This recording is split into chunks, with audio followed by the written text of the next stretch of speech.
Namo Ramana. A warm welcome to the Sunday Satsang with Mr. Michael James.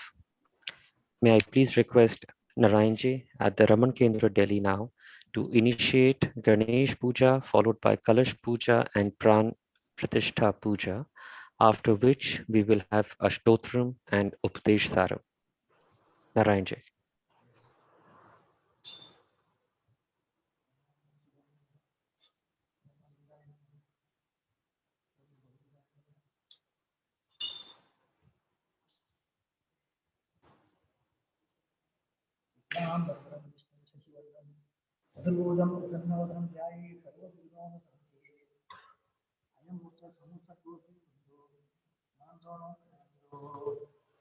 I am Murta Samusar Dostu, Sadevanam Sudhina Pradeva, Paravan Dhatram Deva, Vidyavan Devan Deva, Lakshmi Pati Chevilam Parami, Om Om Om Suva, Om Maha, Om Tara, Om Tara, Om Satyam, Om Tasadravadam, Bhargo Devasya Devi, Yonana Pujodaya, Om Jyotirsa Amanam Brahma Purvasara.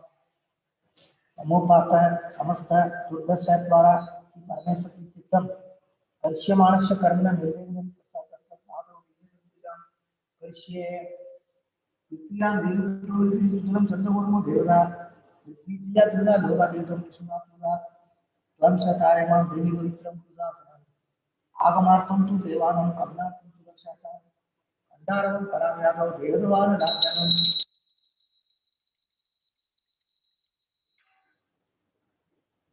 वो पाता है समझता है दूरदर्शन द्वारा परमेश्वर की चित्तम निर्विघ्न से चित्तमादो विघ्न पूजा करके गणानाभागं चित्तम हवामहे अमिं नवीनां सत्रम वेष्टादं ब्रह्मणां ब्रह्मणस्पदे आत्मनन्तु श्रीसादरं अस्मिन् महागणपतिं ध्यायामि महागणपतिं आवाहयामि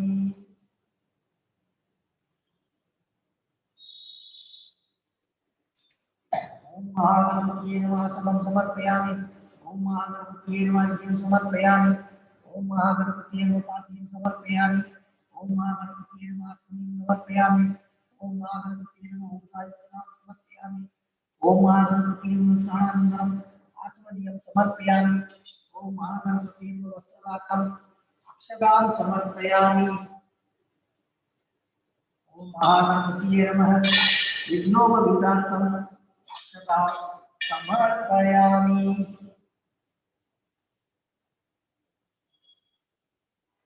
ओम महागणपतिये नमः गंगा धारयामि समर्पयामि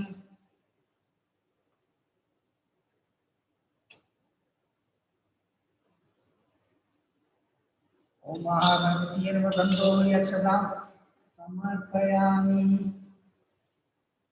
ओम महागणपतिये नमः अननाथमक्षतां समर्पयामि ओम महागणपतिये नमः अदित्रा कुंकुमं समर्पयामि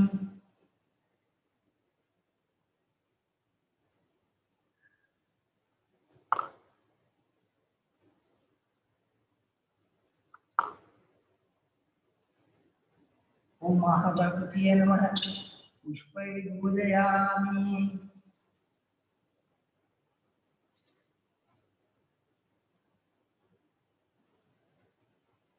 ओम शुंगाय नमः ओम एकदंताय नमः ओम कपिलाय नमः ओम गजगणनाय नमः ओम लंबोदराय नमः ओम विकटाय नमः ओम विघ्नराजाय नमः ओम विधायकाय नमः ओम धूमकेतवे नमः ओम गणाध्यक्षाय नमः ओम बालचंद्राय नमः ओम गजाननाय नमः ओम मकरंदाय नमः ओम शूर्पकर्णाय नमः ओम हिरण्वाय नमः ओम स्कंदऊर्ध्वाय नमः ओम सिद्धविनायकरे नमः ओम शंकरमोक्षविनायकरे नमः ओम आतुपुरपदे विनायकरे नमः ओम महागणपतिये नमः नानाविध परिमलपत्र पुष्पाणि समर्पयामि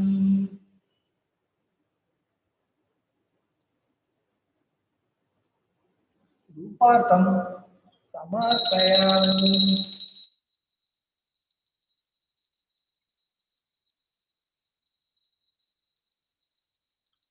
धूपार्थं समर्पयामि, अक्षरां समर्पयामि।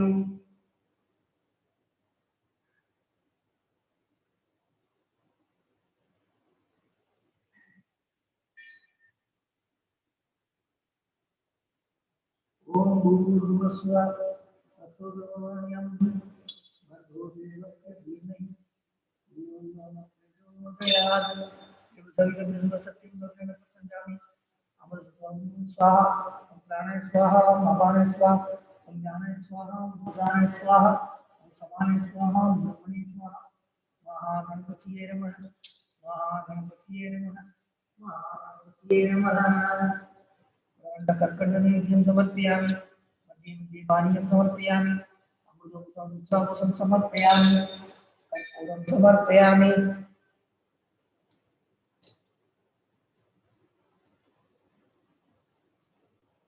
गणानां नमामि कविं कवीनामस्तकं राजं ब्रह्मणां ब्रह्मस्पदां कुर्वन्तु साधनं। महागणपतये नमः। महागणपतये नमः।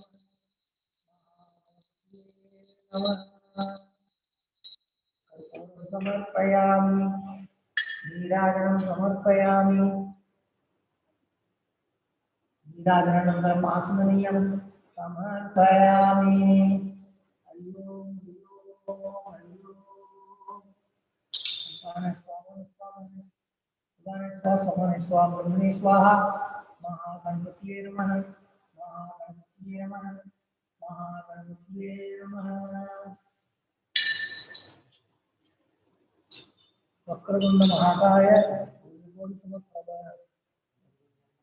देव सर्वकार्येषु सर्वदा। गणपति प्रसादं शिरसा प्रणमामि।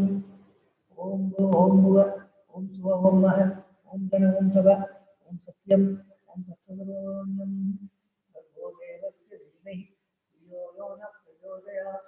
ओम ज्योतिषा अमृतं ब्रह्मगुरुस्वरम् नमोपात समस्त दुर्दशा द्वारा श्री परमेश्वर सुबह सोगरे मूर्ते आद्य ब्रह्मण विजय प्राप्ते दिव्यदे पराह करके वैवस्वत मन्वंतरे अष्टाविंशतितमे कलियुगे प्रथमे भागे जम्बूद्वीपे भारतवर्षे वर्धघट्टे नीरो दक्षिणे पार्श्वे सगाप्ते अस्मिन् वर्तमाने यावाम्बिके प्रभवादिनां षष्ट्या संवत्सराणां मध्ये तिरुवनाम संवत्सरे दक्षिणायने करिष्म ऋतु कनक मासे कृष्णपक्षे अमावास्यायां शुभतिथौ भानुवासरयुक्तायां आश्लेषा नक्षत्रयुक्तायां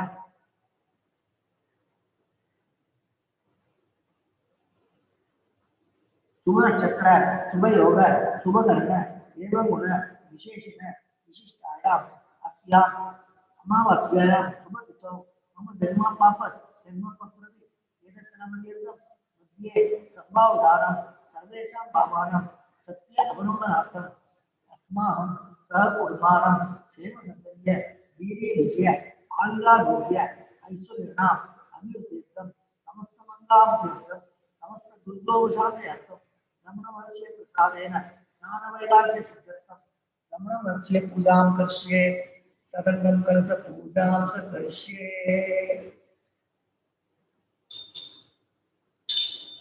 विघ्नेश्वरं यथास्थानं प्रतिष्ठापयामि। ओमनाथे शिवाय पुनरागमनाय च। कलशस्य मुखे विष्णुघटे रुद्रसमाधित मूले तत्र सिद्धो ब्रह्मा मंत्रिमात्रकर्णसमुदा कुशौ तु सागरा सर्वे सत्यसुधा वसुंधरा युगे द्वै युगे स्वामितत्वधर्म गंगे सिंह गोदावरी सरस्वती नर्मदे सिंधु कावेरी विष्णुपतिसुरु अम्बे सिंहासने प्रताप समाधिता आयन्तु देवपूजार्थं दुर्दशकारः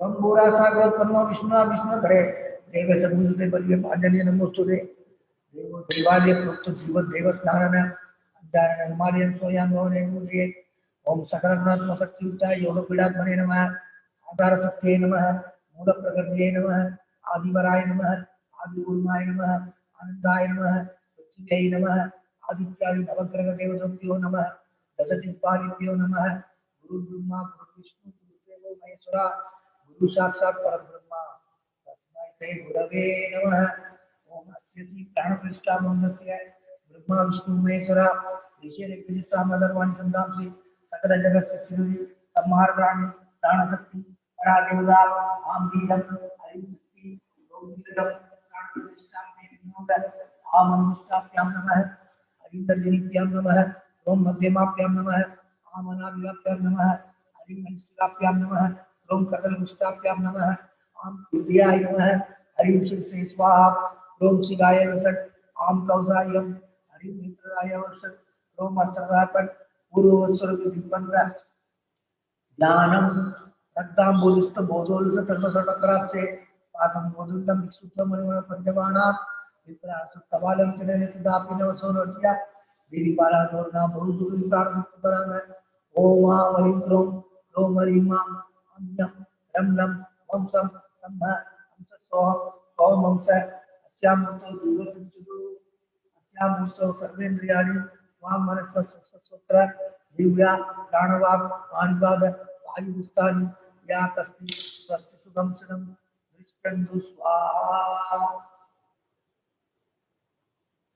ओम अस्य श्री प्राणप्रतिष्ठामन्त्रस्य ब्रह्मा विष्णु महेश्वरा ऋषिर्विदितामदर्वाणि संधांसि सकल जगत् सिद्धि संहारकाणि प्राणशक्ति परादेवता आम बीजम हरिं शक्ति ओम तिलकम प्राणप्रतिष्ठाप्ने विनियोग आम अनुष्ठाभ्यां नमः हरिं दर्शनीभ्यां नमः ओम मध्यमाभ्यां नमः आम अनाभ्यां नमः हरिं अनुष्ठाभ्यां नमः ओम कर्मनुष्ठाभ्यां नमः आम दिव्याय नमः हरिं सरसे स्वाहा ओम शिवाय वसत् आम कौसायम हरि नेत्रताय वसत् ओम अस्त्रदाय पट पूर्वस्वरूप दिग्बंध असुरेदे पुनरस्मात् सक्ष पुनः प्राणमेनो देवोकम जोपस्य सूर्यमुचंद मनोदे मलयान स्वस्ति आवायुदो भव सद्दादिदो भव सन्निधो भव सन्निधो भव अवगुंडिदो भव सुप्रदो भव सुप्रसन्नो भव सुभो भव वरदो भव कृष्ण कृष्ण स्वामी सर्वजगन्नाथ यावत् पूजावसारकं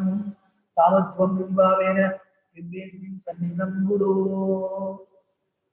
ओम नमो भगवते श्री कुशेलाय नमः नमो भगवते श्री कुबेराय नमः ओम नमो भगवते श्री कुशेलाय नमः नमो भगवते श्री कुबेराय नमः नमो भगवते श्री कुशेलाय नमः नमो भगवते श्री कुबेराय नमः चतुर्मुखी मंगलम पौरुषि परकल्पः लक्ष्मी प्रदसीमानंद ईश्वरा recite स्तोत्र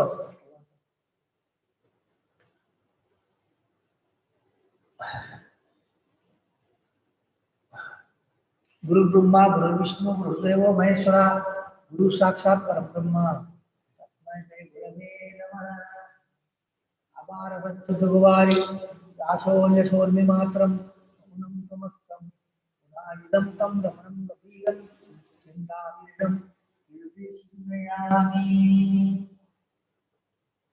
ओम महासेन महोसेन जाताय नमः ओम श्री रमणाय नमः ओम गुरवे नमः ओम अखंड संविदागराय नमः ओम महोदसे नमः ओम कारणोद्भवाय नमः ओम जगद्विदानकाराय नमः ओम श्री गोपीनाथाश्रमोचिताय नमः ओम पराशर कुलोत्तंसाय नमः ओम सुंदरात्मवंतलाय नमः ओम कमनीय सुचारित्राय नमः ओम सयायाम्बासयायवते नमः ओम कोणासुर मोहनीर मानसाय नमः ओम स्वर्णस्कलाय नमः ओम श्रीमद्वादशान्त महास्थले विद्योदयाय नमः ओम महाशक्ति निवादेन प्रबुद्धाय नमः ओम परमात्मविदे नमः ओम दिव्याय नमः ओम पितृपदान्वेषिणे नमः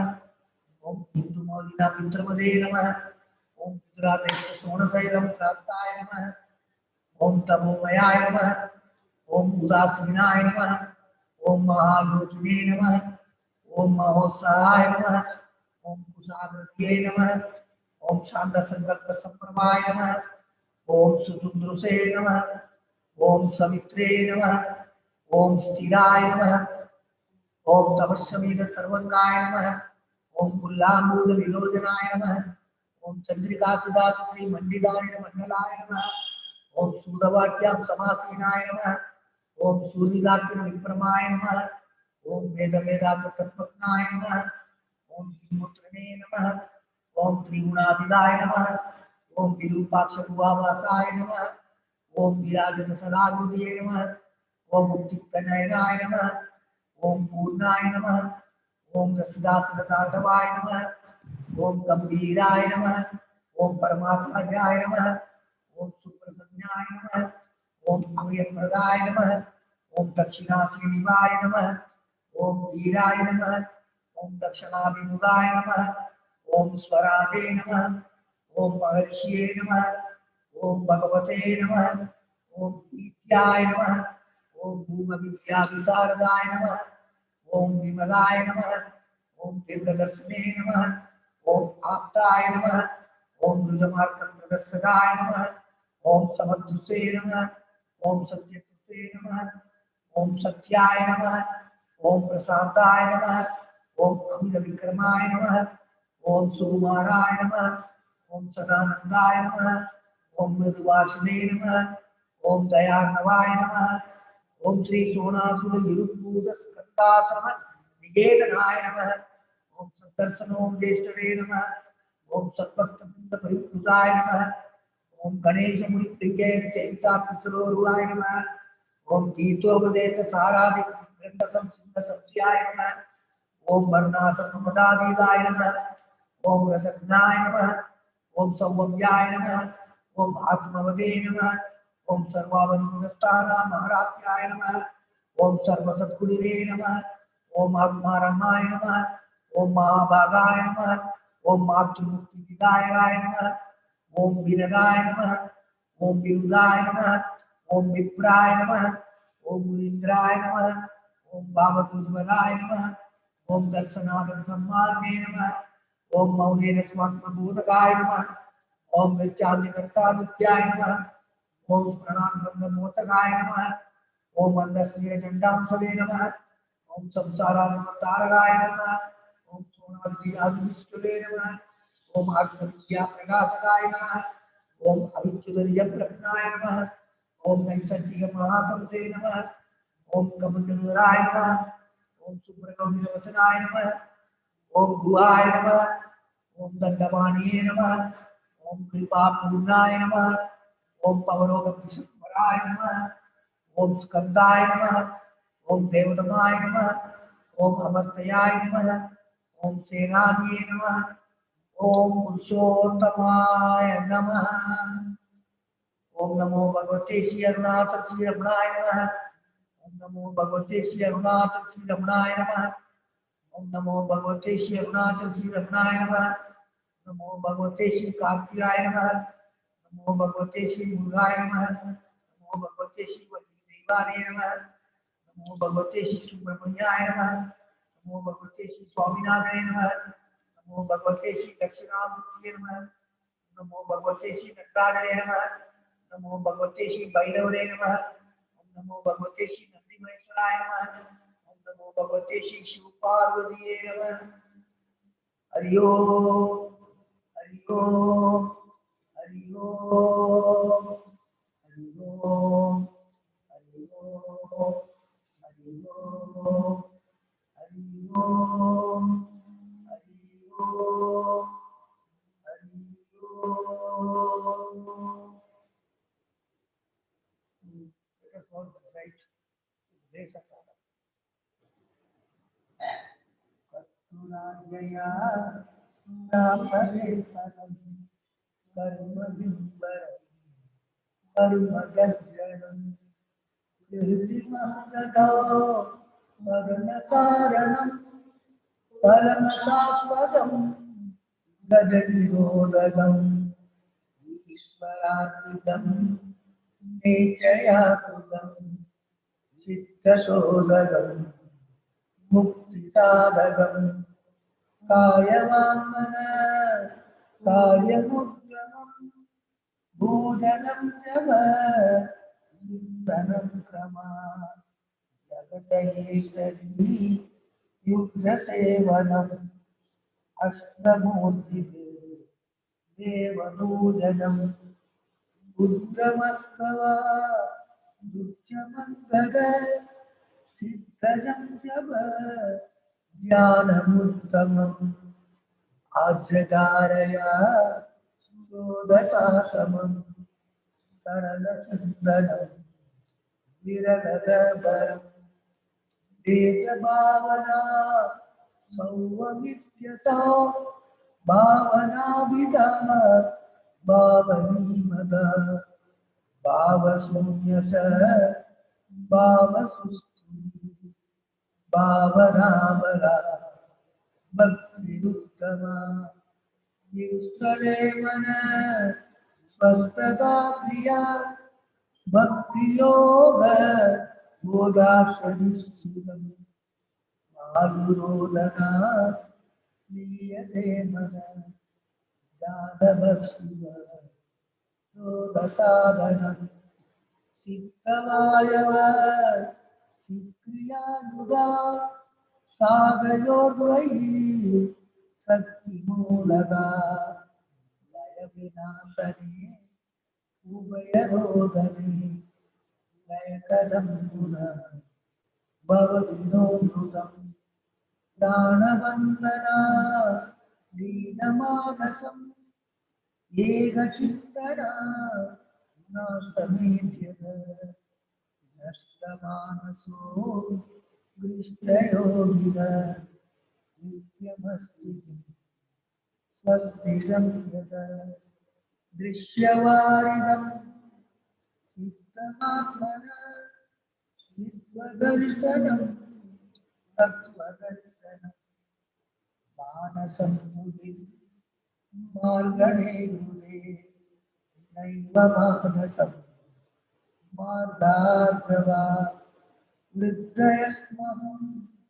वृत्तिमाश्रिता विद्ययो मनो विद्यहं मन अहमयं पुरो भवति चिन्वद ऐपदव्यहं निजविचारणम् अविनाशवान् अहमहङ्गया पुरधीरस्वयं परमपूर्णस इदमहं वदा अभिख्यमन्वहम् अहमिलीनके अभ्यल्लसत्तया विक्रयेन्द्रिय प्राणदीधम नामशेकस दक्षिणं शश सत्त्ववासिका विश्ववेदना सत्तया इति सिद्धयायहम्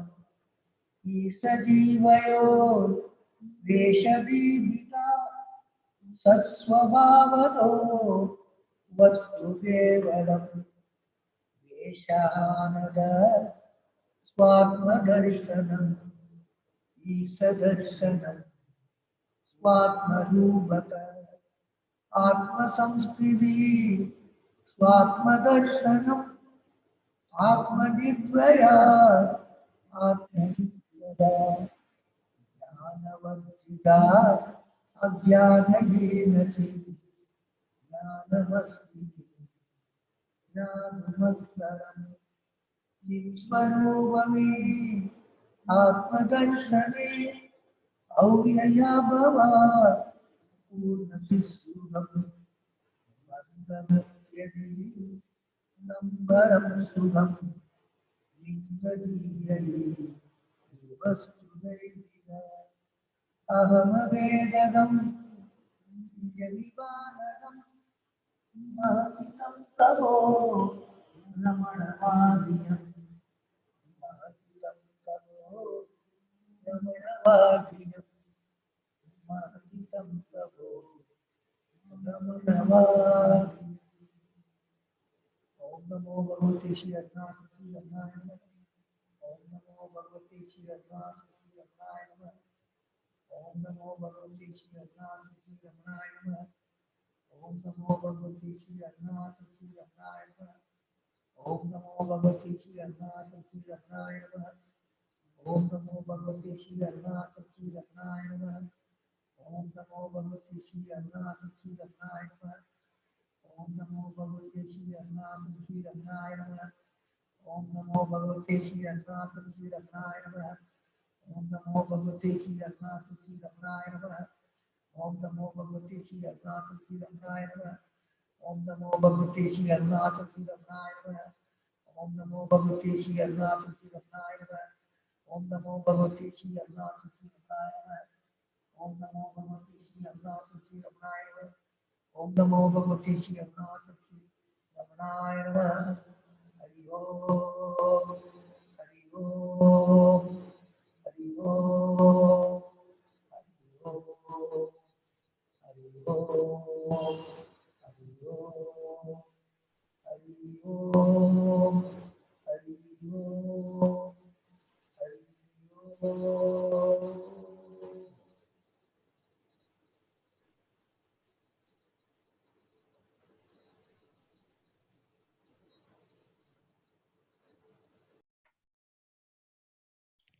Namo Ramana.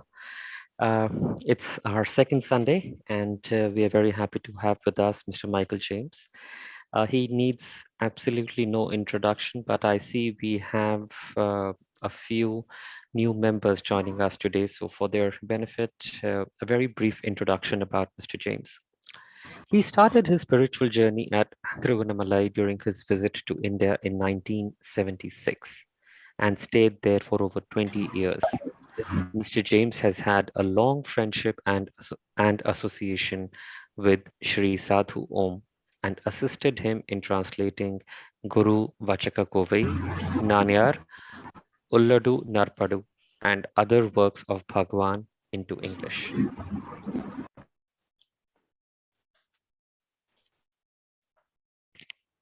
He is now based in London, where he regularly discusses Bhagavan's teachings with fellow devotees via email and Zoom, focusing primarily on explaining his original Tamil writings and writes articles for his blog. For the past few weeks, or I think it has extended into over 3 months, Mr. James has been very kindly addressing questions from Raman Kendra Delhi devotees. If I'm not mistaken, sir, we have a handful of them left, which Yes. which I would request you to kindly address as we go today. And should we have any additional time left, we would love to hear your guidance and views and listen to your talk. Over to you, sir. Namaskaram. Before I start to answer questions today, there's one other thing I'd like to talk about. Last week, David Godman happened to write an email to another friend and myself, in which he mentioned that he had been asked a question about the answer that Bhagavan gave to the second question of the second chapter of Upadesha Manjari. So I wrote to him about that, and he referred to what I had said, but what he said was not exactly as I had written it. And I felt that it was afterwards a friend sent me a link and said, "Oh, did you see what David had said? David quoted you or something." So I watched that portion, and what he said was not exactly as I had written it. So I just want to clarify a little bit more about this. That is, first I'll read what I had written to David, and then I'll say something more about it. What I wrote to David was, I once asked Swami Nathanananda about how we should understand that answer that Bhagavan gave him to the second question of the second chapter of Upadesha Manjari. And I remember he became very animated in giving his answer. He said something to the following effect: "Have no doubt at all about this.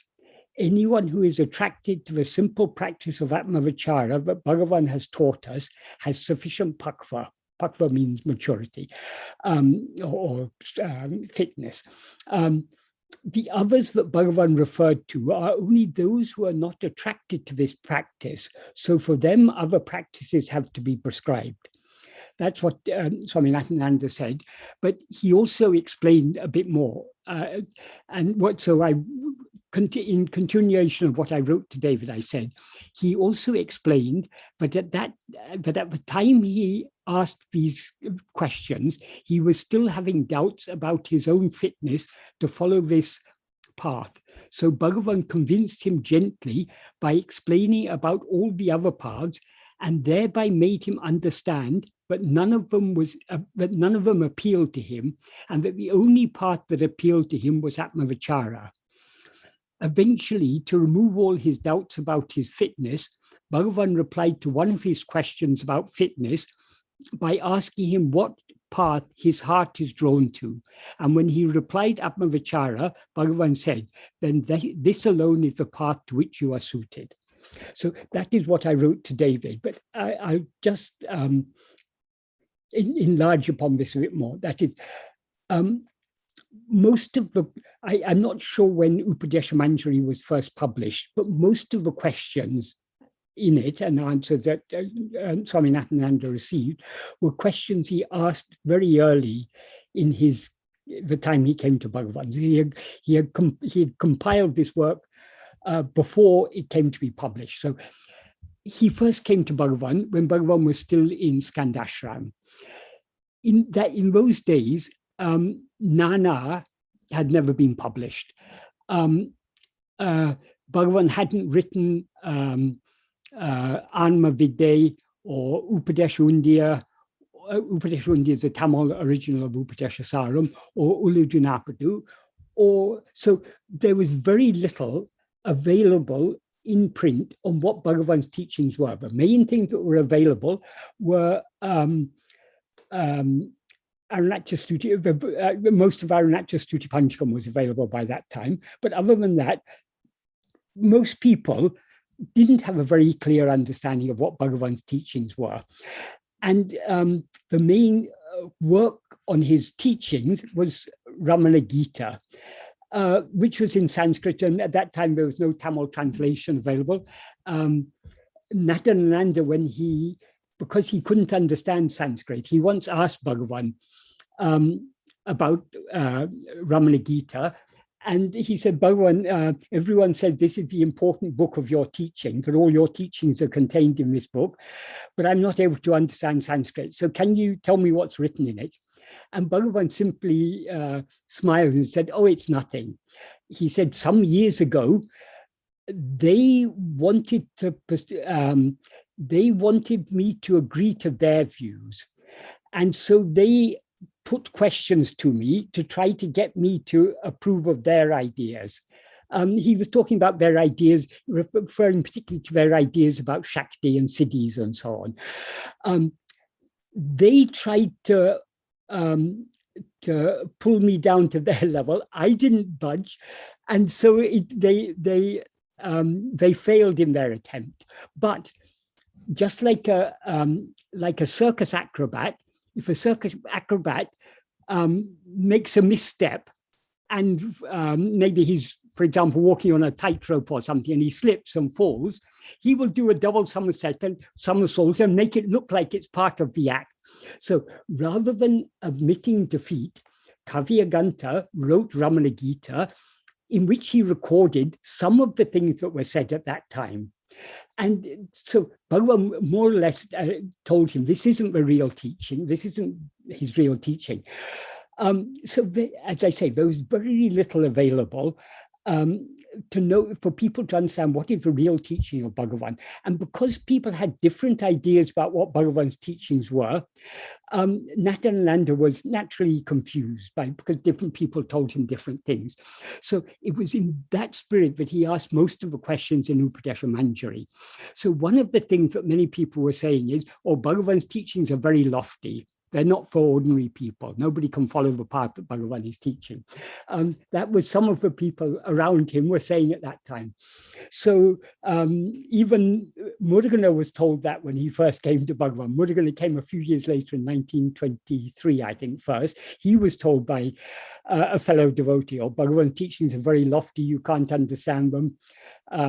No one can practice them, so it's best to go to Nayana and get mantra diksha. So there were these sort of ideas people had in those days. So Natyananda, as a young man, he was well educated in Tamil, but he didn't know Sanskrit and he didn't know English, so he only knew Tamil.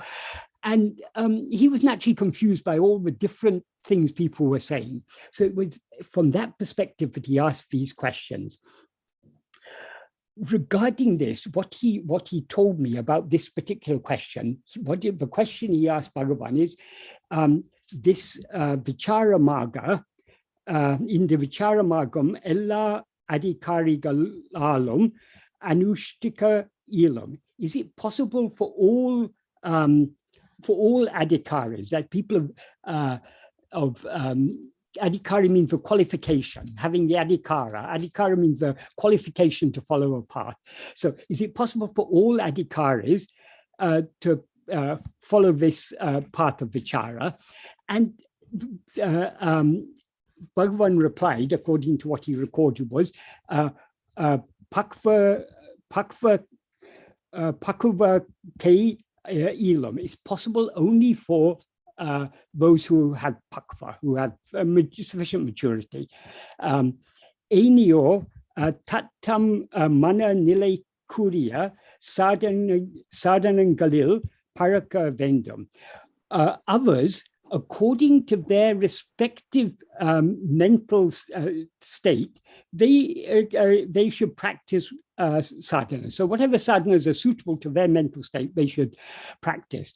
Then Natyananda went on to ask, what are the other practices? And then Bhagavan talks about tuti, stotra, that is stuti, japa, dhyana, yogam, and jnanam. But jnanam, he's talking, he talks about that. This is the main vichara marga. So he talked, the other parts he talked about were stuti and japa and dhyana and yoga.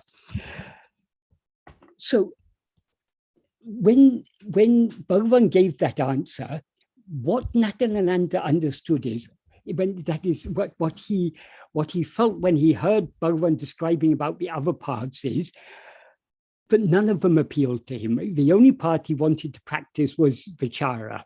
So he felt that indirectly Bhagavan was telling him, you are meant only for vichara, but he still had doubt about this, particularly because of what other people were saying.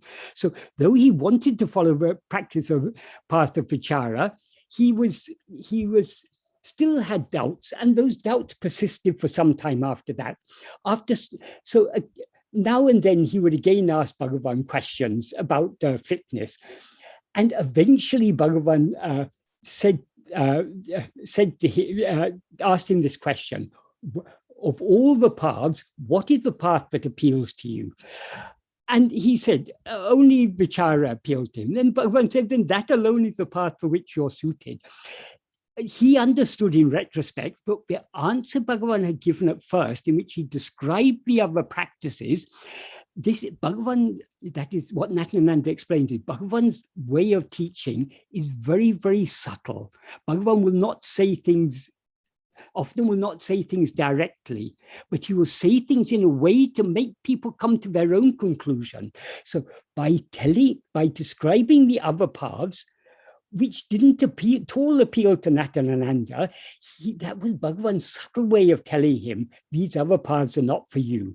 If these paths were meant for you, you'll be attracted to these paths. Since these paths are not meant for you, you're not attracted to them. The only path you're attracted to is vichara, therefore vichara is the path meant for you. So that is what Natyananda said. What he was explaining was about Bhagavan's subtle way of teaching. But as I say, what is recorded, all that is not recorded in Upadesha Manjari. What he's recorded in Deshamanjari is just the first time he asked that question and the answer that Bhagavan gave at that time. Bhagavan could have said at first, if you're attracted to this path, this is the path for you. He could have said at first, but in order to bring that message home to him, Bhagavan wanted him to arrive at his own conclusion on that. So Bhagavan, instead of saying that directly, he said, no, this is only for those who are pakva, who have sufficient maturity. The Tamil word pakva with an ir on the end means pakvi, one who has pakva, who has maturity, who has fitness. So rather than, Bhagavan said, this path is meant only for those who have fitness. For others, other paths are there according to their mental state. There Bhagavan is indicating a path that is suitable for each person is a path that is suited to their mental state. So they'll be naturally attracted to the path for which they are suited. That is the implied meaning of what Bhagavan said. And what Bhagavan said is true. This path is only for those who have pakva, because those who don't have pakva will not be attracted to this path. So there's no question of their following this path. But what is the required pakva? That is what I asked Natyananda, why didn't you ask Bhagavan what is the required pakva? And Natyananda laughed and said, yes, in retrospect, that is what I should have asked. But since he talks about other paths, I asked him about those other paths, and he replied accordingly. And when he said so, I felt none of these paths appealed to me. The only path that appeals to me is the chara. But he half understood Bhagavan's teaching, but he still had a doubt about it. That's why eventually Bhagavan had to say to him explicitly, what is, of all the paths, what path appeals to you? And when he said Vichara, then Bhagavan laughed and said, well, that is the path for which you're suited. So Natyanand was what he was explaining to me was how Bhagavan will often not give a direct answer. But the reason he doesn't give a direct answer is not because he's evading giving a direct answer, because by giving an indirect answer, he enables the devotee to come to their own understanding. So it's a more powerful way of teaching. That is what Natyananda explained to me. I also asked him whether he had ever asked Bhagavan explicitly, because obviously in that time he didn't ask explicitly what is the pakva required, whether he had ever asked that. And Natyananda said, no, it wasn't necessary for him to ask that because Bhagavan had already made it clear to him. That is, as time went on, Bhagavan made it clear to him but what is the pakva required? The only pakva required is a sincere liking to follow this path and a clear understanding. This is another thing Natyananda said. He said, we need to clearly understand what is the goal. The goal of Vedanta is dukkha nivritti, sukha prapti, removal of misery and attainment of happiness. Happiness means infinite happiness, infinite and eternal happiness. So, so we need to understand that that is the misery, but the happiness that we want to attain is our own nature. We are always infinite happiness, as Bhagavan says in the beginning of the first paragraph of Nana. So our real nature is infinite happiness. So the happiness we are to attain is what is our own nature. In other words, there's nothing new to be attained, and the misery. And since our real nature is infinite happiness, there is no such thing as misery. So the non-existent misery we have to remove, and the ever-existent happiness we have to attain. So we need to understand that. And we need to understand that since as Bhagavan says in the first paragraph of Nana, since happiness is our real nature, tanne tan aradal vendum, oneself, knowing oneself is necessary. That is the only means to attain happiness and thereby remove all misery, is to know what we actually are, because what we actually are is happiness. And for that, as Bhagavan says in the second sentence of the first paragraph of Nana, the concluding sentence of that paragraph, Adiku Nana innum jnana vicharamai mukhya sadhanam. The awareness, the jnana vichara, the awareness investigation, who am I, called who am I, it alone is the principal means, mukhya sadhanam. That is, whatever other path we may follow, sooner or later we need to come to this path because this is the only means. So what Bhagavan, what he understood, what Natyananda said he had understood from Bhagavan is that the only pakva required is that we must have a sincere liking to follow this path and also a clear understanding that this path is the only means to put an end to all misery and attain infinite eternal happiness, which is our own real nature. So as I say, I just wanted to say that to put in, to give a more context of what David would have told you last time. So Natyananda was emphasizing Bhagavan's very subtle way of teaching. Bhagavan often won't say things directly, but he will make people understand, make people see for themselves. So it was very interesting what Natyananda said. Oh, and one other thing to add in this context, when I asked Natyananda about this, I myself didn't have any doubt about this because before reading that, I'd already read in Upadeshundya, Bhagavan says in verse 17 of Upadeshundya, Manatin uruve maravatuchava manameno ondrile yondi para, makam nerakam idundi para. Or in Sanskrit, manasam tukim magane krite, neva manasum magamajavat. So Bhagavan is saying, if we investigate the form of the mind, we'll find there's no such thing as mind at all. This is the direct path for everyone. In Tamil, he says, Akum nerakam. Akum means for anyone, for everyone, for anyone whomsoever, for everyone. So why does Bhagavan say there for everyone? And on other occasions, as in Upadesha Mantra, he says it's only for Pakvis. The truth is, this path is for everyone. But though this path is, this is the only direct path for anyone, whosoever. There's no other path that is as direct. There's no other path by which we can, whatever other path, all the other paths are more indirect. And eventually they must lead to this path, because how can we experience the infinite happiness that we actually are without knowing what we actually are? And how can we know what we actually are without investigating ourselves? In order to see something, you need to look at it. In order to see what we actually are, in order to attain Swarupa Darshanam, we need to look at ourselves. We need to attend to ourselves. So this is ultimately, this is the only means by which we can we can know what we actually are and thereby eradicate ego. And when ego is eradicated, all misery is eradicated along with it, because misery exists only for ego. So Bhagavan made it very, very clear. This is the direct path for everyone. But since not everyone has yet had the maturity to be attracted to this path, for people who are not attracted to this path, that's what the people that Bhagavan referred to as others in that answer, those others are those who are not attracted to this path. If we're attracted to this path, this is the path for us. So if we sincerely want to know who am I, this is the path for us. If we are interested in other goals, then there are other paths for other goals. But if you want to know who am I, what do we have to do? We have to investigate who am I. It's as simple as that. And anyone who wants to know who am I, the very fact that you want to know who am I means you have the pakva required to investigate yourself. Because investigating ourselves, as Bhagavan said, it is not difficult. This is the easiest of all paths. In the fourth verse of Anma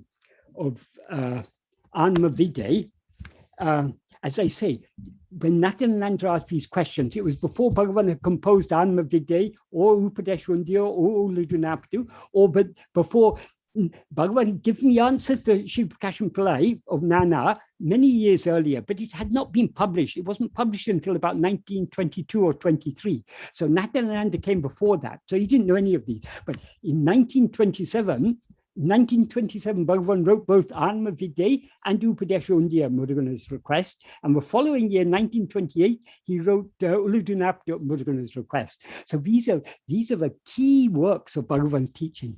So what Bhagavan says in the fourth verse of Anma Vide, that is the Murugan had composed the Pallavi and the Anupallavi, the refrain and the sub-refrain. In the refrain, Murugan says, Aye ati sulapum.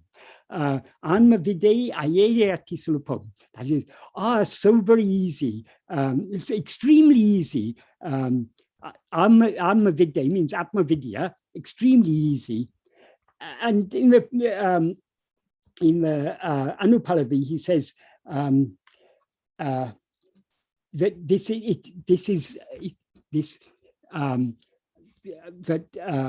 what's a second,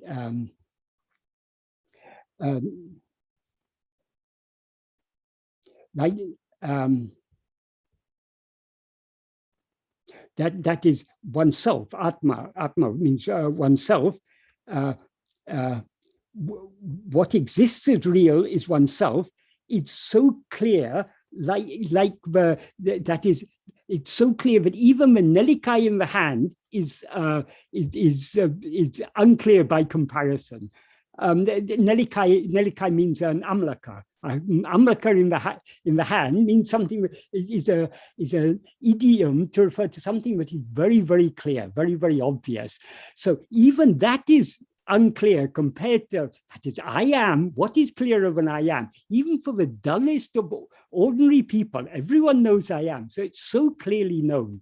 So what Bhagavan says in the fourth verse of Anmavidya is, Karmadi Kattu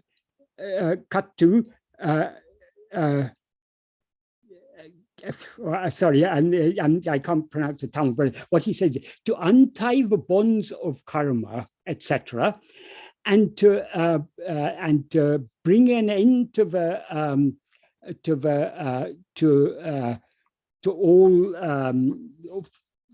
birth and so on. Emmargum adinum, more than any path. Immagum Mikkelidu. This path is extremely easy. So Bhagavan is saying this is the easiest of all paths. So we need to have no doubt about this. That is, it is possible for anyone who is aware, I am, we are qualified to follow this path. Once someone came to Bhagavan and said, Bhagavan, am I qualified to follow this path? And Bhagavan said, what did you ask? You said, am I qualified? If you're aware of yourself as I, then you're qualified to investigate I. So yes, so Bhagavan often assured people that they are qualified. From Natananda, because he wanted to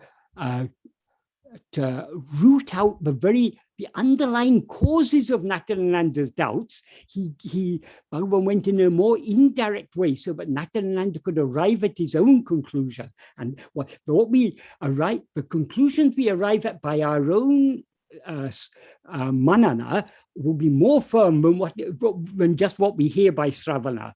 That is why Bhagavan gave that more indirect answer. But what he means when he says, this path is suitable only for Pakvis, only those who are suited to this path will be attracted to this path. That's all it means. It's as simple as that. So we should not be disheartened. That's why when I asked Natananda, his first thing was to say, have no doubt about this. If you're attracted to this path, this is the path for which you're meant. So as I say, I wanted to say that just to put all that in more context. Now I'll come to answer the questions I've been asked. I will start with the questions that from June that I wasn't able to answer, that I didn't have time to answer last month. So the first question was asked by Sushil Motwani. Did Bhagavan advocate idol worship? It depends what you mean by advocate. That is, Bhagavan of his own accord did not recommend any practice other than self-investigation and self-surrender, because in Bhagavan's experience, this is the direct and simple path. However, for those who are not attracted to this path, he acknowledged that other paths are suited to those who are not attracted to this path. And whenever, that is, Bhagavan justified idol worship. For example, once a very sincere Muslim came to Bhagavan and asked, isn't Hindus worship idols. Isn't it wrong to worship a stone or a piece of clay or a piece of metal as God? Isn't that blasphemy? Bhagavan said, if you think idol worship is wrong, then first you should give up idol worship before criticizing other people's idol worship. And that Muslim, Bhagavan, I've never worshipped any idol. I'm a very devout Muslim. We don't worship idols at all. Then Bhagavan said, what are you doing every day? You get up in the morning, you wash your face, you brush your teeth, you have a bath, and then you put on nice clean clothes, and then you eat something, and then you go about your day and you come back, you have a bath again. You take so much care of this body, giving it bath, giving it clothing, giving it food. Why do you take so much care of this body? Because Bhagavan, I am this body. I have to take, who will take care of this body if I don't take care of it? Then Bhagavan said, just like you take this body to be yourself, though this body is not what you actually are. Do you think you're really this body? And the Muslim said, no, I don't. Bhagavan said, you believe that after the death of this body, are you going to come to an end? No, after death, we go to heaven, that he said. Then Bhagavan said, then you admit you're not this body, but you're worshipping this body as if it were yourself.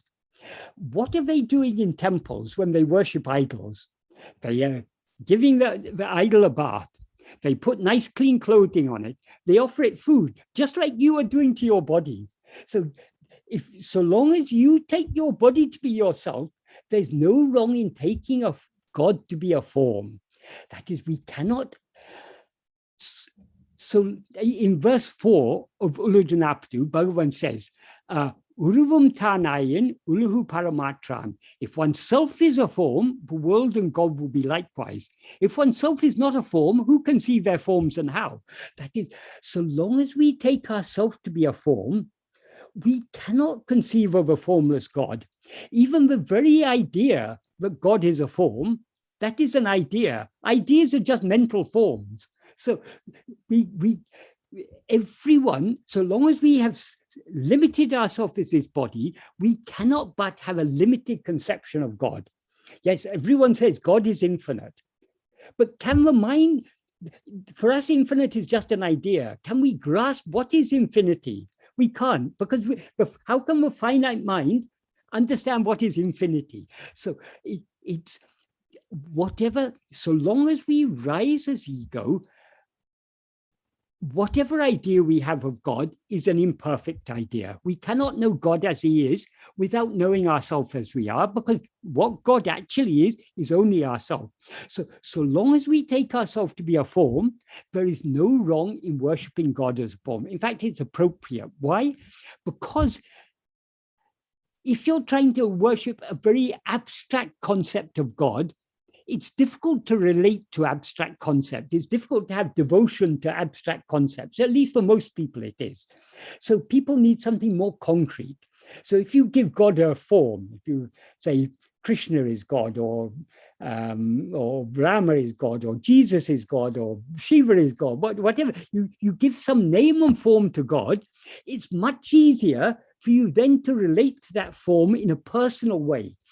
And love, the pure love is beyond that is, pure love is infinite, so it's beyond all persons. But at the human level, we experience love at a personal level.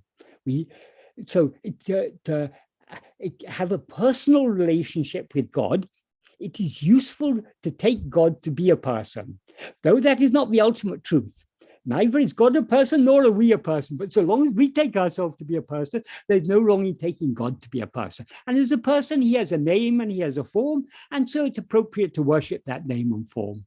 So Bhagavan was not opposed to idol worship. Bhagavan was not opposed to any practice, provided the practice is nishkamya. If you're doing some practice for that, in many people who worship God, or who do other spiritual practices, even yoga or such things. People who do yoga, often they're doing yoga in order to gain power. People who worship God, it's because they're for the fulfillment of their desires. That's all kamya bhakti.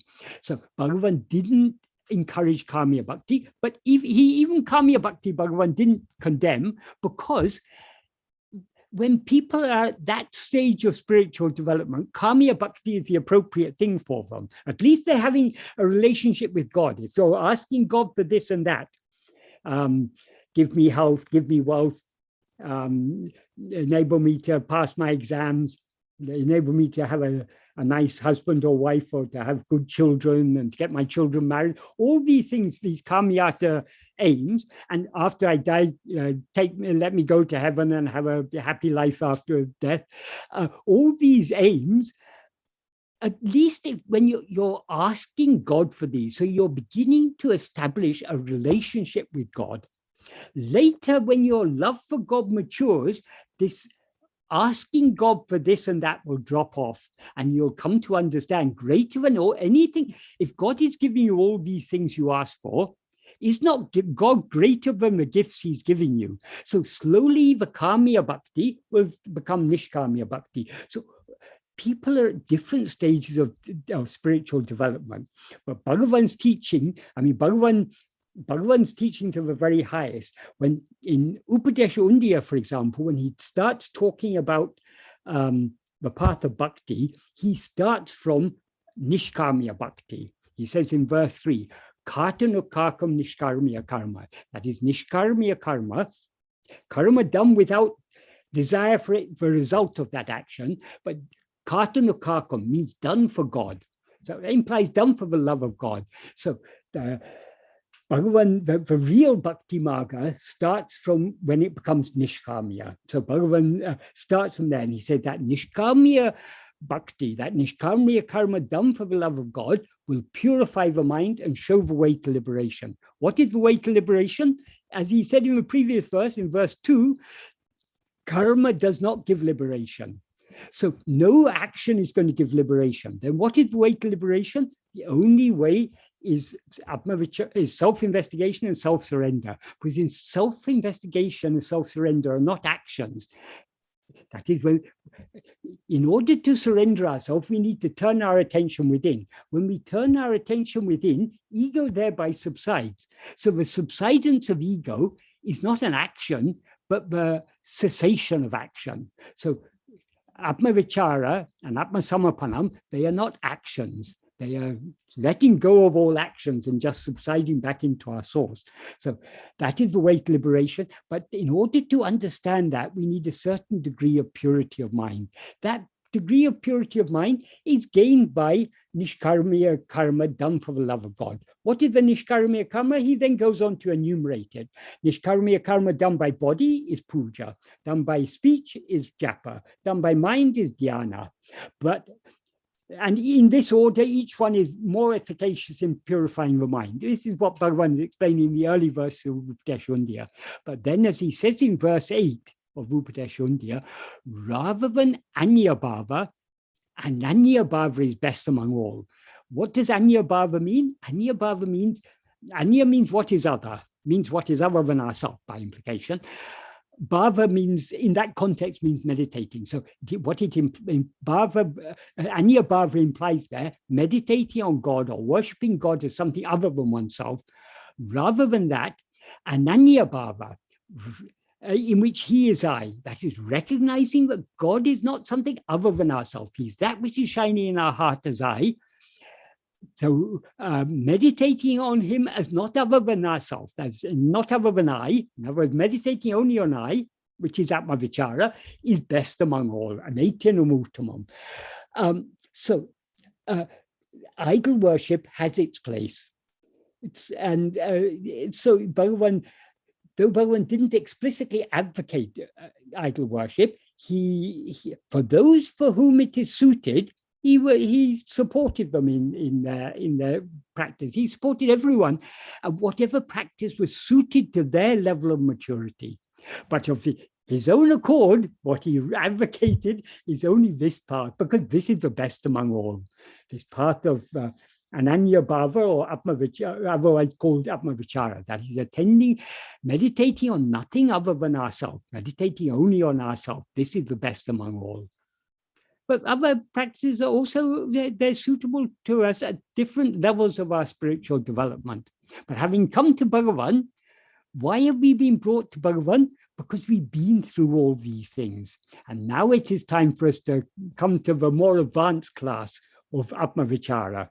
So if we're attracted to Bhagavan and his teachings, it's not wrong to still, we can worship, we can put up a picture of Bhagavan and do ritual worship if that appeals to us. No wrong in that at all. But when we worship the form of Bhagavan, we should remember what that form came here to teach. Bhagavan isn't just God. Bhagavan is Guru. That is, God is there to answer all our prayers, but Guru is there to turn us back within, to know what we actually are, and to know that no prayers are necessary because we are already that infinite happiness. So having come to Bhagavan's path, we should at least begin to introduce this Atma Vichara and Atma Samapanam, self-investigation and self-surrender. We should begin to introduce these into our path. Even if we want to continue doing other practices, that's according to what appeals to us. But we should begin cultivating a taste for this simple path of self-investigation and self-surrender. This is what Bhagavan has taught us. The next question I've been asked is, Andrew has asked, as I say, this a couple of months ago he asked this, so I'm sorry for the delay in replying to these questions. Andrew asked, I experience sadness when I see photos of Sri Bhagavan seated on animal skins. My understanding is that he did this in response to some devotee's wishes, but how should I resolve the sadness it brings to me? Yes, your understanding is correct. Bhagavan did this in response to the wishes of devotees. Bhagavan will not of his own accord. Bhagavan is the simplest of simple. That is why people wanted him to sit on tiger skin or whatever. That is in yoga and some other beliefs. They believe that the animal skin which a yogi sits on shows the level of development of the yogis. So some yogis sit on a deer skin. That means they've controlled the mind to a certain extent. But being seated on a tiger skin, only the jnani is suited to be seated on the tiger skin because the jnani has conquered the tiger of the mind. So there's a symbolism connected with this. In those days, tigers were much more common in India, and they weren't an endangered species as they are today. And for villagers who lived near jungles where tigers lived, tigers were an ever-present threat. Firstly, tigers would kill their livestock, and sometimes if a tiger was hungry, it would attack a man, and then it would become a man-eater. If a tiger has once attacked a person, they will have to try and kill it, because if they don't kill it, sooner or later it's going to kill another person. Once the tiger has a taste for human flesh and blood, they'll continue attacking even people.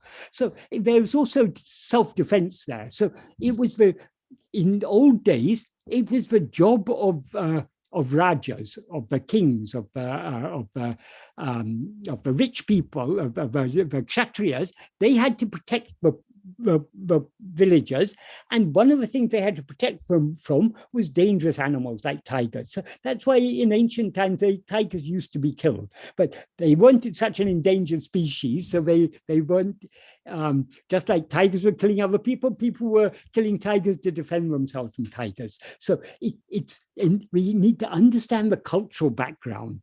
Of course, nowadays, when tigers are endangered species, the one species that is really dangerous in the world today, what is the one species that it is destroying the whole environment in which all species live? It is this human species. We are the most dangerous animals nowadays, because with our addiction to fossil fuels and everything, we are destroying the very environment on which not only we, but all other species depend. So we are the most dangerous species nowadays. But in old days, when in more rural communities, and when the populations were much lower, and tigers were much more, tigers were were dangerous. They were a danger to people, and they were a danger to people's livelihood because they would kill livestock and so on. So we need to understand it in the cultural background. But so people brought tiger skin, well, someone brought a tiger skin to Bhagavan and wanted him to sit on it. That tiger was not killed just for that purpose. It would have been tigers were killed and skins were available. Tigers were killed for other reasons, and those skins were available. So someone had purchased a tiger skin and brought it to Bhagavan and wanted him to sit on it. So we need to understand the context. Yes, it is sad to see animals being killed. But again, as I said, we need to understand it in the context of the times in which it happened. It was, the modern times are different.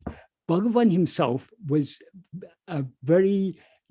Bhagavan exemplified in his own life perfect ahimsa. Well, as perfect as, of course, Bhagavan's ahimsa is perfect ahimsa, because himsa means harm. What is the root of all harm, of all himsa, is our rising as ego. As soon as we rise as ego, we bring in all this world of multiplicity, in which there are predators and preys and there's conflict between species, and there's conflict within species, even within our human species. How many conflicts we have, how many wars we have, how many we kill each other, and we develop more and more powerful weapons. We use our technology to find better and better ways of killing people. So we are really a terrible species. But this is the nature of the world. The world is always a place of conflict. That is, animals compete for their livelihood. The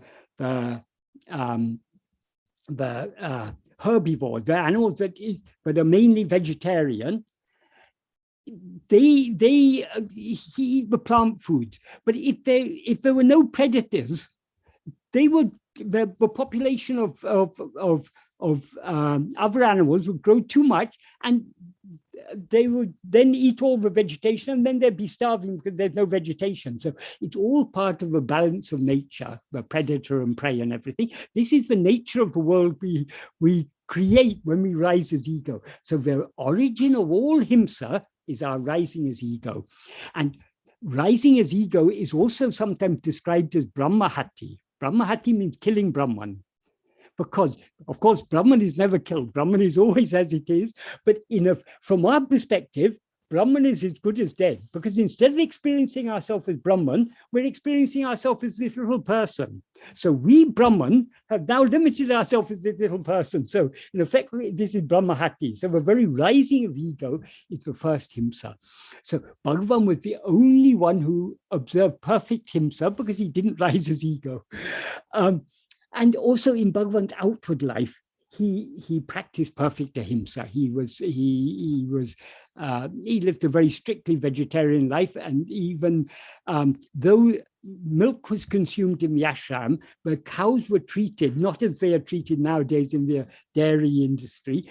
They were treated very kindly, and even after they became old and too old to bear calves, they would continue to care for them in their old age. So it was with proper care that the cows were, even nowadays in ashram, the cows in ashram, among all the cows in the world, the cows in Ramana ashram are very, very fortunate because they live nice life, well taken care of. They provide milk for Bhagavan's puja and everything. And they are given a home from womb to tomb, literally. So it's that is ahimsa milk production. But nowadays, most milk production is very, very far from ahimsa. That is why though Bhagavan was not a vegan, many devotees of Bhagavan are vegans, because nowadays the times are different. So we have to adapt ourselves to the times. So I understand, Andrew, I understand the sadness you feel when you see this, but I hope that putting all this in context maybe helps to resolve the sadness a little, and to remember that Bhagavan is the very embodiment of ahimsa. And if we want to observe perfect ahimsa, we should stop rising as ego. And how to stop rising as ego? Only by clinging fast to self-attentiveness and thereby surrendering ourselves completely. That is the only way to avoid himsa completely. The next question, Rahul Dravid has asked, there's a story that in his first visit to Arunachala, Bhagavan went straight to the Sanctum Sanctorum and physically hugged the lingam. Did Bhagavan confirm this? That's one question. And the other question is, would it be right to say that Venkataraman's association with Arunachala was of many lifetimes? Regarding the first question, nobody saw Bhagavan entering the temple and going to the sanctorum and embracing the linga. It was Bhagavan himself who said this. However, though Bhagavan said this, when he told it, he said this should not be made publicly known, because according to the customs of temple worship, only the priests of that is, to each temple, a certain set of families of priests are attached to that temple, and only those priests are qualified to worship in that temple. So no one else can touch the linga. So though Bhagavan is a Brahmin and a brahmachari, in their view, it would be a pollution if they knew that Bhagavan had come and embraced the linga. And if the linga is polluted, they have to arrange for a kumbhabhishekam, which is a very, very elaborate ritual. The whole, I mean, it's a kumbhabhishekam for a big temple like Tiruvannamalai. It's a months and months of preparation and that are required, and it's a very, very elaborate affair. So though Bhagavan told this to a few close devotees, he said this shouldn't be made public knowledge. So for a long time it wasn't known, but since that time there have been several kumbhabhishekams. So now we can say it openly. We don't have to keep hush hush about it. But Bhagavan, yes, Bhagavan did confirm it. Bhagavan himself said that when he entered the temple, it was midday, so hot sun. So usually the temple will be kept open in the daytime, but the sanctum, because in the daytime the priests won't remain in the temple, or won't remain in the sanctum, so they lock their inner sanctum and go away. That day, unusually, the inner sanctum had been left unlocked. So when Bhagavan entered the temple, there was no one about. He went straight in and he entered the inner sanctum and he went and embraced the linga. Bhagavan himself is that linga. Bhagavan himself is Arunachaleshwara. That linga is nothing but the hill in the form of a linga.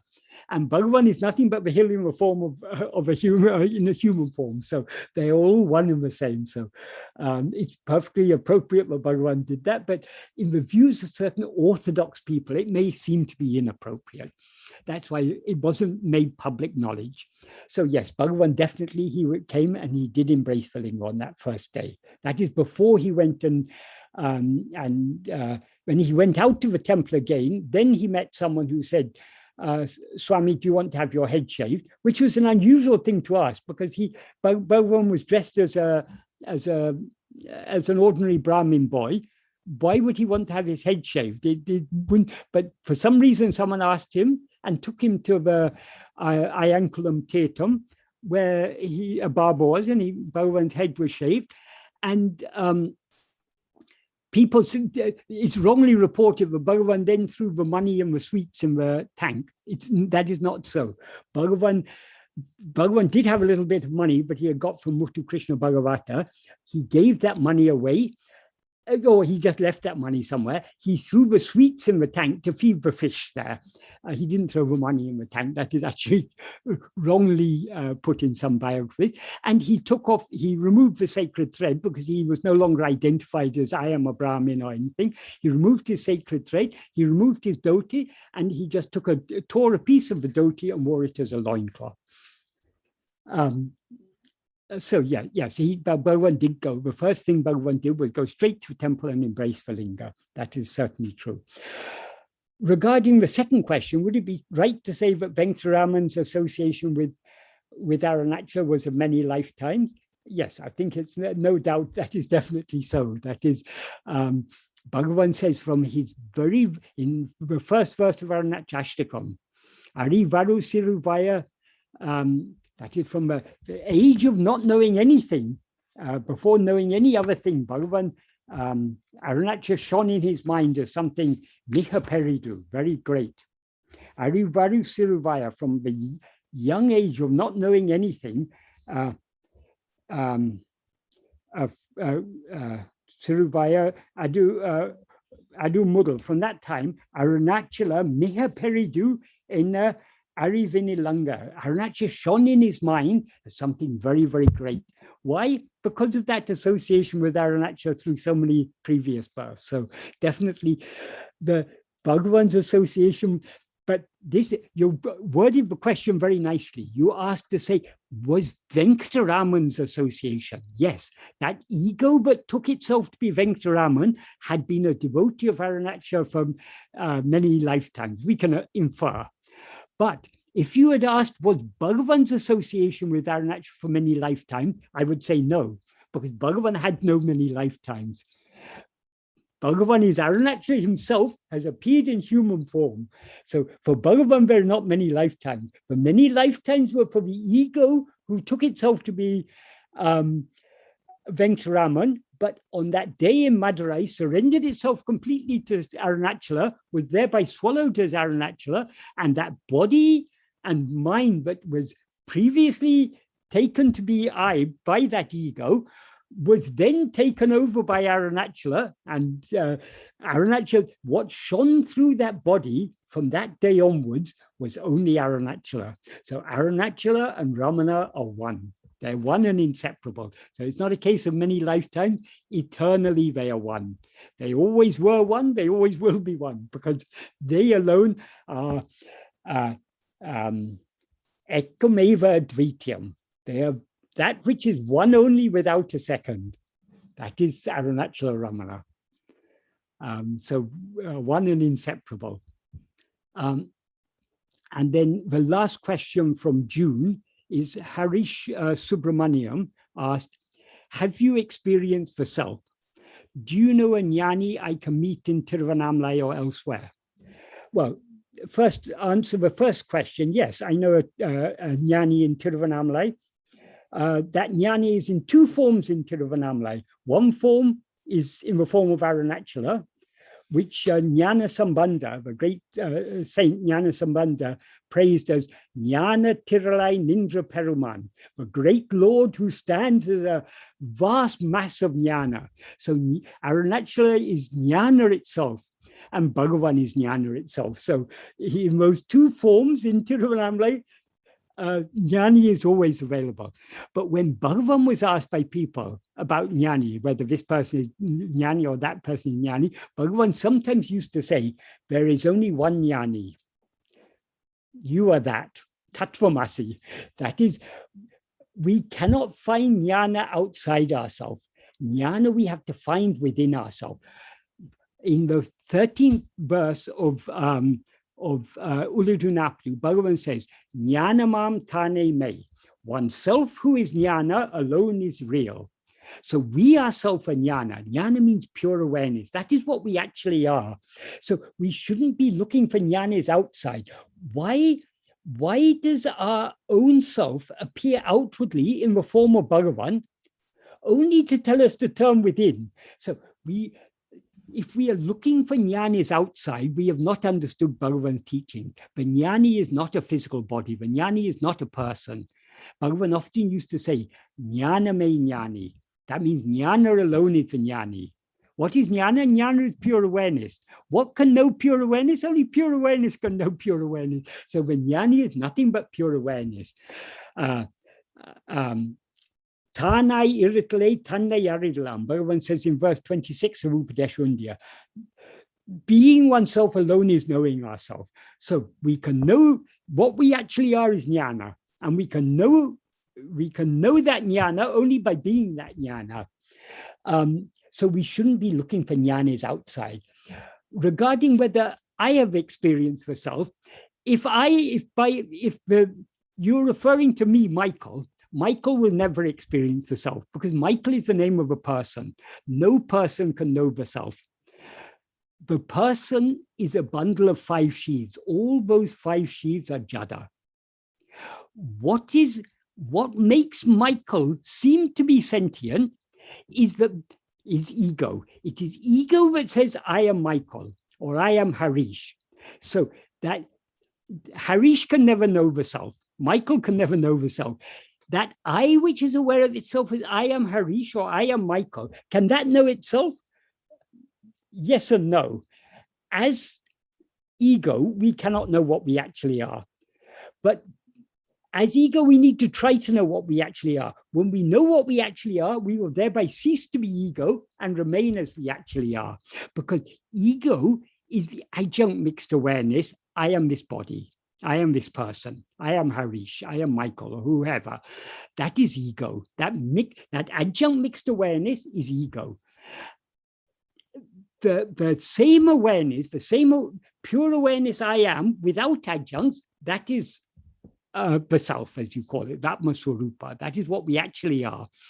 And as Bhagavan says in verse 25 of Aludhanaptu, knowing oneself without adjuncts is knowing God. God means ourself, what we actually are. So we need to know, there's nothing new for us to know. That is, even now we know ourselves. The problem is, instead of knowing ourselves as we actually are, we know ourselves mixed with adjuncts, as I am this or I am that. So drop Harish and hold on to I am. That is self-realization. So as I say, Michael will never know, will never experience the self. And the self is not an object that could be experienced by Michael. That is, neither is Michael something that can experience anything, because Michael is Jada. Even that ego that is aware of itself as I am Michael cannot know that as it is, because if this ego must try to know what it actually is. But when it knows what it actually is, it ceases to be ego. If you see a rope and mistake it to be a snake, how can you see what it actually is? You need to look at it very carefully. When you look very carefully at the snake, what do you see? Oh, it's not a snake, it's just a rope.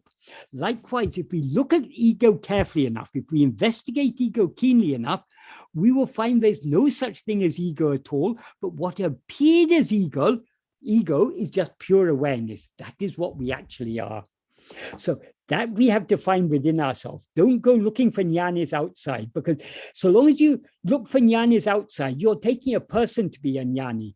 Taking jnana to be a person is itself ajnana. So you cannot remove your ajnana by looking outside. You need to look within. Any true jnani will not say, come to me, I will give you moksha. The jnani will say, you yourself are moksha, know yourself. So we need to understand Bhagavan's teachings deeply. We not just take them superficially. And there are all sorts of people are running here and there, believing this person is a jnani, that person is a jnani. It's about 45 years since I first came to Tiruvannamalai. And since that time, I have seen so many people who come to Tiruvannamalai. They come, first they're very interested in Bhagavan's teaching, then they hear about this Maharaj or this Babaji or Papaji or something, and they go running away to all these things. If we understand Bhagavan, no jnani other than Bhagavan is necessary, because what is the purpose of Guru? The Guru's purpose is to turn us back within. So Bhagavan is the eternal Guru. Bhagavan is, just because Bhagavan has left his body, he's no less Guru than he was when he was with body, because Bhagavan is not the body. His teaching from day one was, I am not this body. So if we take Bhagavan to be limited to that body, then we can be, then I have to find some other jnani. Bhagavan is not limited to the body. Bhagavan is that which is ever shining in our heart as I, and that alone is jnana. So if you want to find the jnani in yourself. See yourself as a jnani. That is the only way. We cannot know Bhagavan as he is until we know ourselves as we are. Because what is Bhagavan? Bhagavan is ourselves as we actually are. So in order to know Bhagavan, we need to know ourselves. And when we know ourselves, that itself is jnana. There's no Jnani is separate from jnana. How can there be a separate jnani? Jnani is, as Bhagavan said, jnana me jnani. Jnana alone is a jnani. So people have so many, with half-baked understanding of Bhagavan's teachings, they come to so many wrong conclusions. We need to study Bhagavan's teachings deeply. We need to put them into practice, but we need to think deeply about what he's taught us in order to understand them correctly. Because if we don't understand them correctly, we'll be allowing our mind to go after this and that, thinking, oh, I must find a jnani outside. Bhagavan has said satsang is good, so I must look for a jnani to have satsang with. Satsang, Bhagavan has also said, Atma ve satsang. Atma alone is satsang. You yourself as you, so Atma ve sat. Atma alone is sat. We ourselves are sat. So if you want to have satsang, go, what is the best satsanga? Atma sangha. What is Atma sangha? Holding on to I am, being self-attentive. That is the best of all satsangas. So we need to understand Bhagavan's teachings deeply and clearly. And we need to understand whatever Bhagavan has taught in the context of his whole teaching. Otherwise, we get misled by these people who say, oh, there's a jnani here, there's a jnani there. This, how can we know who is a jnani? There's so many bogus jnanis about. There are many more bogus jnanis than there are genuine jnanis. So the safest course is to stop looking outside for jnanis, look within, as Bhagavan taught us. Find the jnana within yourself. Jnana means pure awareness. You are that. So look within yourself. Don't look outside. If you feel you want outside support, what more outside support can you get from Bhagavan himself, Bhagavan and his teachings? You cannot find any greater support than that. How are we doing for time? Do I still have time? I finished all the questions from June. I haven't started the questions from July yet. Sir, I think we will take up the questions for July in the next month's session. Fine. We're almost through with the time today. So okay, right. Thank you so much, Michael. I think this has been one of your very exciting and wonderful sessions. We have several new devotees joining us today on YouTube. We've had more than 30 people here. Also, we've had close to 20 people. And if at a later point in time, you might like to look up the chat on YouTube, there are a number of people expressing their thankfulness and gratitude to you for all the wisdom and responses. All thanks to Bhagavan. It's Bhagavan's wisdom, not my wisdom. I don't know anything except the little I've been able to understand of Bhagavan's teachings. Thank you, Michael. Thank you. Thank you so much for this.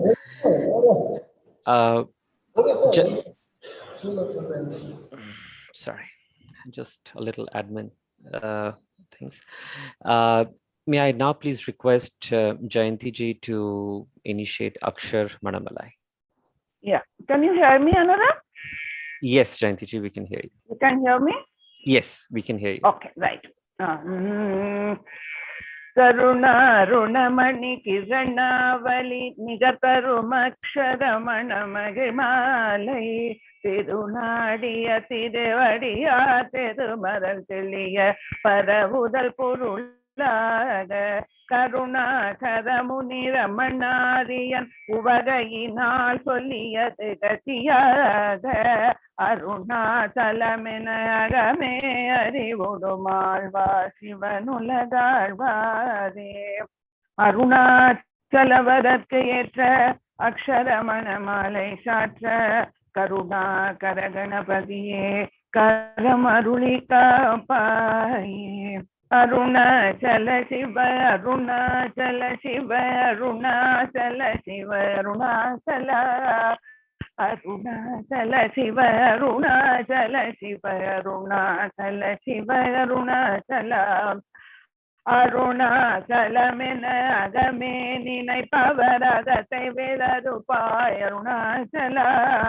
Aழகு Sundaram போல ரமோனியுமுத்து அபிநமயிரு போமருணாச்சலா அதம் புகுங்கி புன்னத குகை சிறையாய மதித்ததென் கொல்லருணாச்சலா ஆறு காயனை ஆண்டனை அகற்றிடிலகிலம் படித்திடும் அருணாச்சலா இப்படி பொன்னையே நினைப்பேத்தாய் இனி யார் விடுவார் அருணாச்சலா ஈன்றிடும் அன்னையின் பெரிதருள் புரிவோ இதுவோ உனதருள் அருணாச்சலா உனையே மாற்றி ஓடாதுள்ளத்தின் மேல் உறுதியாயிருப்பாய் அருணாச்சலா சொற்றுளம் விடாதுனை கண்டடங்கிடவும் அழகை காட்டகாச்சலா என்னை அடித்து போதெனை கலவாவிடில் இதுவோ ஆண்மை அருணாச்சலா இந்த உறக்கம் இணை பிறரிருக்க இது உனக்கழகோ அருணாச்சலா ஐம்புல கழ்வர் அகத்தினில் போகும்போது அகத்தில் நீ இல்லையோ அருணாச்சலா ஒருவன முன்னை ஒளித்தவர் வருவார் உன் சோதே இது அருணாச்சலா ஓம்கார பொருள் புயர்வில்லோய் உனையாரறிவார் அருணாச்சலா அவை போலுன கொன்னருளை தந்தனையா ஐம்புல கழ்வர் அகத்தினில் புகும்போது அகத்தில் நீலையோ அருணாச்சலா ஒருவன முன்னை ஒளித்தவர் வருவாரும் சோதே இது அருணாச்சலா ஓம்கார பொருள் ஒப்புயர்விலோய் உனையாரறிவார் அருணாச்சலா அவ்வை போல் எனக்கும் அருளை தந்தனையாளுவதுன் கடன் அருணாச்சலா கண்ணுக்கு கண்ணாய் கண்ணின்றி காணுனை காணுவதெவர் பால் அருணாச்சலா காந்தமிரும்பு போல் கவர்ந்தனை விடாமல் கலந்து நொடிருப்பாய் அருணாச்சலா கிரி உருவாகிய கிருபை கடலே கிருபை கோந்தருளுவாய் அருணாச்சலா கீழ்மேலெங்கும் கிளருணிமணி அருணாச்சலா கொற்றமொட்டனை குணமாய் பணித்தாள் உருவாய் ஒளி அருணாச்சலா கூர்வாட் கண்ணியர் கொடுமையில் படாதருள் கூர்ந்தென் சீந்தருள் அருணாச்சலா கெஞ்சியும் வஞ்சியாய் கொஞ்சமும் இறங்கிலை அஞ்சலென்றே அருள் அருணாச்சலா கேளாதளிக்கும் முன் கேடில் புகழை கேடு செய்யாதருள் அருணாச்சலா கையினில் கனியுடன் மெய்ரசம் கொண்டு வகை வெதி கொள்ள அருள் அருணாச்சலா கொடியிட்டு அரியறை கொல்லுனை கட்டி கொண்டிங்க நாழ்வேன் அருணாச்சலா கோபமில் குணத்தோய் குறிய என்னை குறிகொள்ள குறையன் செய்தி அருணாச்சலா கௌதமர் போற்றும் கருணை மமலையே கடை கணித்தாய் அருணாச்சலா சகலமும் விளங்கும் கதிரொளியின மனசல சமல தீரு அருணாச்சலா சாப்பாடுனை சாந்துணவாயா சாந்தமாய் போவன் அருணாச்சலா சித்தம் குளிரகதிர அமுதவாயை தீர அருள்மதி அருணாச்சலா தீரை அழித்து நிர்வாணமாய் செய்தரு சீரை அளித்தருள் அருணாச்சலா சுக கடல் பொங்க சொல் உணர்வடங்க சும்மா பொறிந்திடங்க அருணாச்சலா சோதி செய்தென்னை சோதியாதினி உன் சோதி அருட்காட் அருணாச்சலா செப்படி வித்தை கற்று இப்படி மயக்க விட்டே ஒரு படு வித்தை காட் அருணாச்சலா சீராயனின் மெய் நீரா உருகி கண்ணீரா அழிவேன் அருணாச்சலா செய்யன தள்ளிர் செய்வினை சுடுமலால் உய்வகையே துறை அருணாச்சலா சொல்லாது சொல்லி நீ சொல்லறனில் என்று சும்மா இருந்தார் அருணாச்சலா சோம்பியா சும்மா சுக கொண்டு உறங்கிடில் சொல்வேன் என்கி அருணாச்சலா சௌரியம் காட்டினை சழக்கற்றதென்றே கலியாதிருந்தார் அருணாச்சலா ஞமலியர் கேள் தேடா நான் உறுதியான் அடி நின்றுருவே அருணாச்சலா ஞானமில்லாதுன்னாசையலர்வர ஞானம் தெரிந்தருள் அருணாச்சலா நிமிரி போய் நீயும் மலர்ந்திலை என்றே நின்றனை என் அருணாச்சலா தத்துவம் தெரியாதத்தனை உற்றாய் தத்துவம் இது அருணாச்சலா தானே தானே தத்துவமிதனை தானே காட்டுவாய் அருணாச்சலா திரும்பி அகந்தனை தினமக கண் காண்பியும் என்றனை என் அருணாச்சலா திமித்திரமிலே தேடி உந்தனையான்றியும் புவனே நருள் அருணாச்சலா துப்பறிவில்லாய் பிற பெண் பயனொப்பிடவாயே அருணாச்சலா தூய் மனமொழிய தோயுமென்மையகந்தோயவே அருள் அருணாச்சலா தெய்வம் என்றுன்னை சாரவே என்னை சேர பொழித்தாள் அருணாச்சலா தேடாதுற்றன திருவருணகதிய திய கம்பீட்டருள் அருணாச்சலா தைரியமோடு மென்மையகனார் தேனருள் அருணாச்சலா தொட்டருட்மை கைமை கட்டியாயினி இலியா நட்டமாவே அருணாச்சலா தோடமினி அதோடொன்றியன்று சந்தோஷ் ஒன்றிடவர் அருணாச்சலா நகைக்கிடமிலை நின்னாடிய என அருணை கையிட்டு பார்மி அருணாச்சலா நானிலை நாடிட நான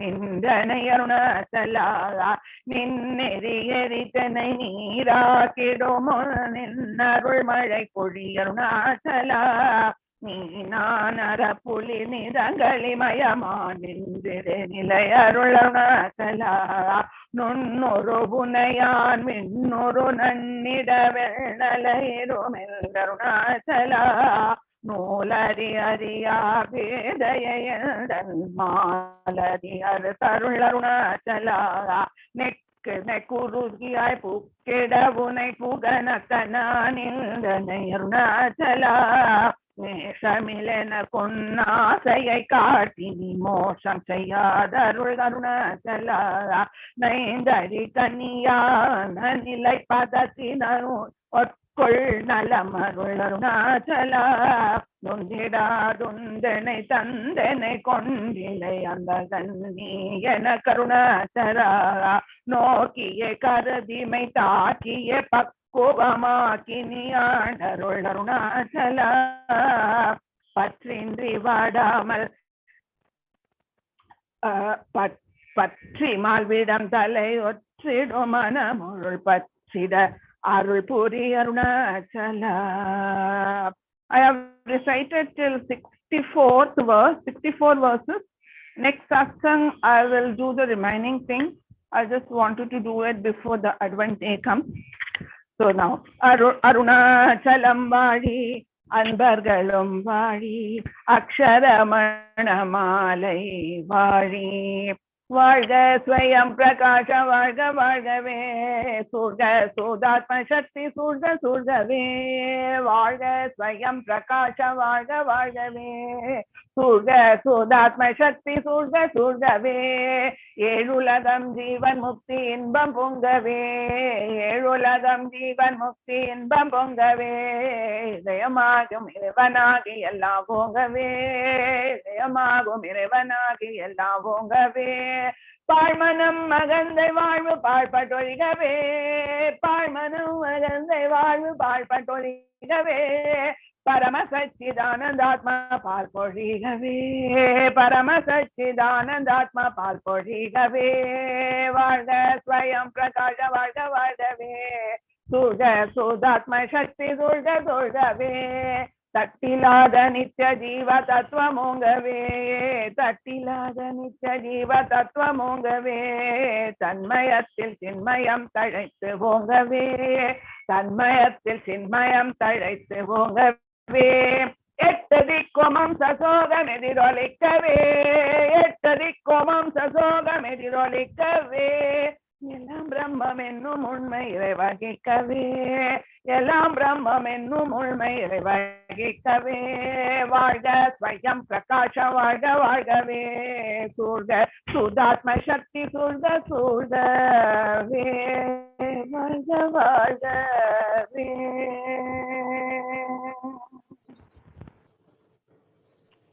Jayanti ji, thank you so much. Narayan ji, please take over for the puja. Thank you.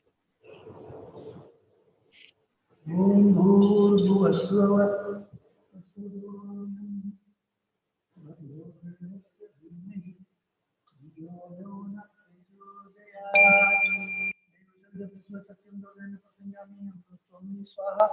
Om Prane Swaha Om Avane Jnane Swaha Om Gane Swaha Om Samane Swaha Om Bhumne Swaha Arunachal Namaha Arunachal Namaha Arunachal Namaha Bhosiram Nidhyam Samarpayami Madhyam Madhyam Samarpayami Amrutam Putram Samarpayami Nirajanam Samarpayami Nirajanam Samarpayami Samarpayami Yom Yom Yom Nirvana Samarpayami Apurvi Kadiyudam Apurna Swarna Samitam Ravidullam Karpura Nirajanam Sri Ramana Maharishi Samarpayami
Pushpam Veda, Bhagavan Bhagavan Bhagavan Brahma Pushpam, Pushpam Pushpavan Bhagavan Bhagavan Modi, Om Tat Brahma, Om Tat Vayu, Om Tat Atma, Om Tat Satyam, Om Tat Sarvam, Om Tat Puro Namah, Om Tat Chakudode Tat Uhaya Pushpamurtidu, Vamdendantam Vasarkarakam, Nandrakam, Nandrakam, Vishnutam, Brahmatam, Vajavadi, Om Tat Abo Dutruso, Amrutam, Purvam, Purvasaram, Nakarmananam, Prajayagane, Vidyane Eke, Amrutato Manasu, Arenanaham, Nitam Guayam, Vibrajate Gatteyo Visanti, Vedantam Jnanase Vidyatata, Sanyasa Yogatami Yasudhasatvaha, Te Brahmano Vetum Parantakale, Paramutat Parimuchanti Sarve, Aram Vibhavam Paramesmam Pudam, Yat Pundarikam Puramatya Samansadam, Tatragattaganam Kaganam Visogat, Tasmin Yatantam Vedubhasidyam, Do Veda Doswaram Loka Do Veda Kasachet Vasishtha,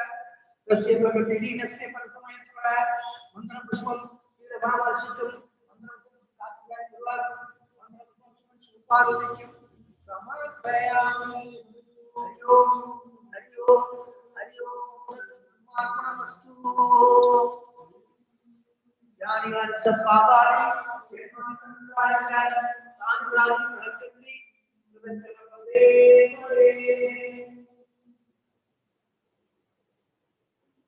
Karnataka Raghunath, रमणाय ओम नमो भगवते श्री अरुणाचल रमणाय ओम नमो भगवते श्री अरुणाचल रमणाय ओम नमो भगवते श्री अरुणाचल रमणाय ओम नमः शिवाय नमः ओम नमः शिवाय नमः ओम नमः शिवाय नमः ओम शिवाय नमः ओम शिवाय नमः ओम शिवाय नमः चिदानंद रूपम शिवोम शिवोम शिवोम शिवोम चिदानंद रूपम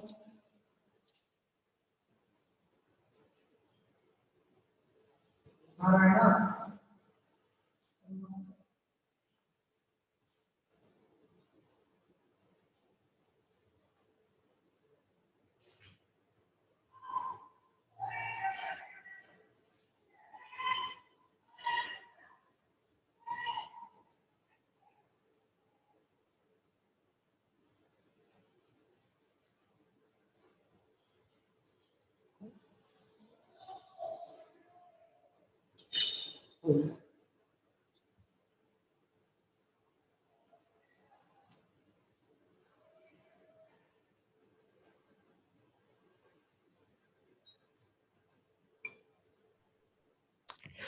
Namo Ramana. This brings us to the closure of the satsang this evening. We shall reconvene in 2 weeks from now. Namo Ramana. नमो नमः